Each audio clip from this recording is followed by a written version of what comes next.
पहले नरेंद्र मोदी अमेरिका गए,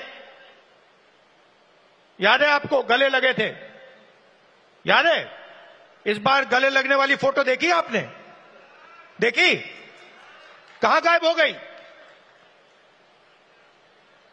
राष्ट्रपति ट्रंप ने ऑर्डर दिया, जिनको मोदी जी अपने मित्र कहते हैं, ऑर्डर दिया, सुनो,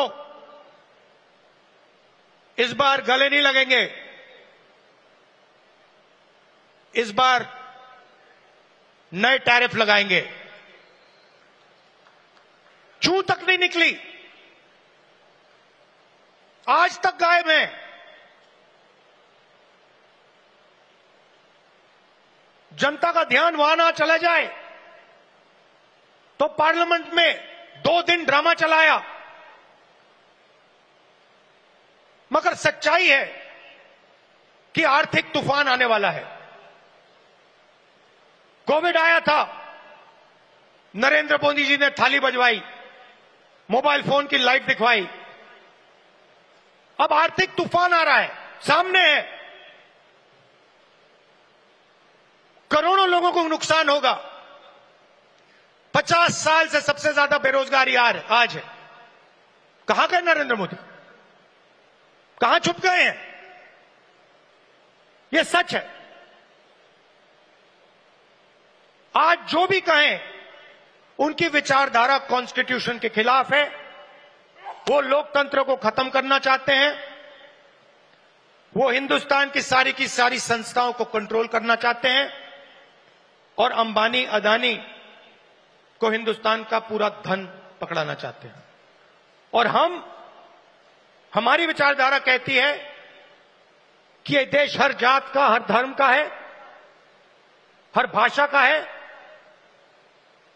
इस देश की संस्थाएं, इस देश के इंस्टीट्यूशंस किसी एक संगठन के नहीं है, कांग्रेस पार्टी के नहीं है, इस देश की जनता के हैं और इस देश की जनता को उन इंस्टीट्यूशन पर कंट्रोल होना चाहिए।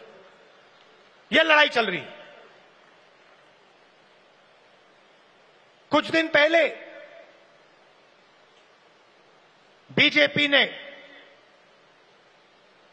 लोकसभा में वक्फ बिल पास किया। वक्फ बिल फ्रीडम ऑफ रिलीजन पर आक्रमण है, कॉन्स्टिट्यूशन पर आक्रमण है। उसके एकदम बाद ऑब्जर्वर न्यूज़पेपर, उनका जो न्यूज़पेपर है, ऑर्गेनाइजर, सॉरी ऑब्जर्वर नहीं, ऑर्गेनाइजर में लिखते हैं कि अब जो क्रिश्चियन कम्युनिटी है, उनकी जमीन पर हम आक्रमण करने जा रहे हैं। और उसके बाद जो हमारे सिख भाई हैं, आपके पास भी आएंगे। तो आप ये मत सोचिए कि ये आप पर आक्रमण नहीं है।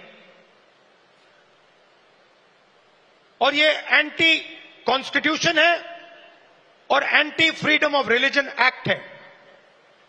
और ये देश के सब लोगों को मालूम होना चाहिए।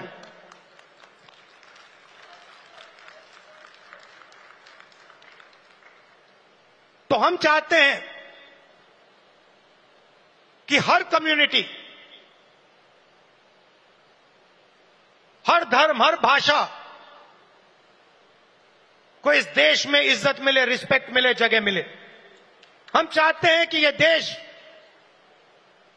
सब लोगों का हो और हर धर्म, हर जात, हर भाषा को इस देश से फायदा मिले। यहां पीछे जूली जी हैं, कहां हैं आप? जूली जी कहां हैं? जूली जी टिकाराम जूली जी कहां है भाई? हाँ, जूली बुलाइए उनको।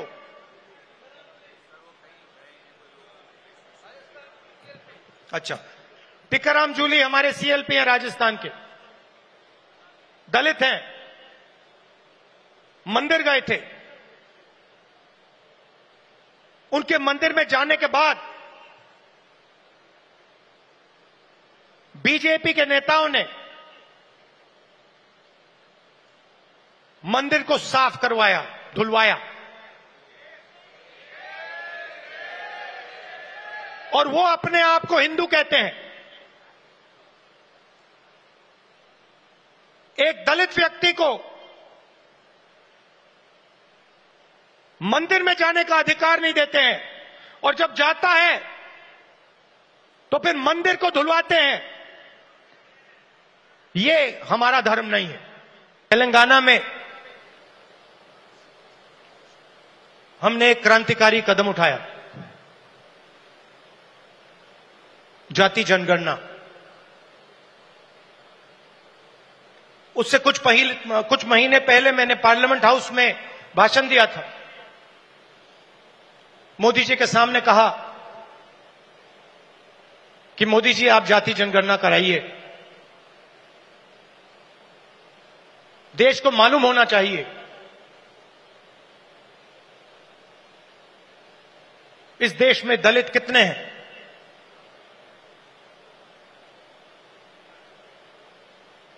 पिछड़ा वर्ग कितना है,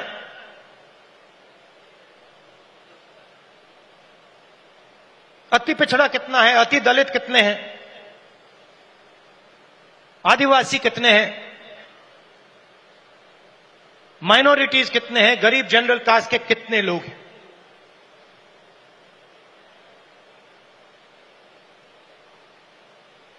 और मैं सिर्फ जाति जनगणना के पीछे नहीं था। जाति जनगणना एक कदम है। मुझे यह पता लगाना था कि इस देश में किसकी कितनी भागीदारी है।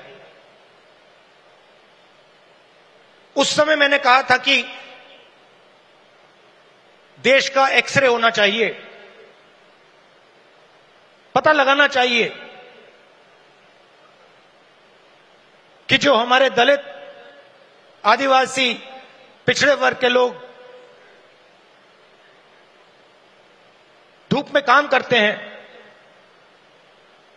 मजदूरी करते हैं, क्या सचमुच में ये देश उनकी इज्जत करता है? क्या सचमुच में ये देश उनको जगह देता है? ये मेरे दिमाग में सवाल था। मोदी जी ने, आरएसएस ने साफ कह दिया हम जाति जनगणना नहीं करेंगे, हम जानना नहीं चाहते हैं, हम समझना नहीं चाहते हैं, हम लोगों को बताना नहीं चाहते हैं कि इस देश में दलितों को, आदिवासियों को, पिछड़ों को, गरीब जनरल कास्ट को, माइनॉरिटीज को कितनी भागीदारी मिलती है। हम छुपाना चाहते हैं। और वहां मैंने सामने बोल दिया कि आप छुपाइए जितना छुपाना है।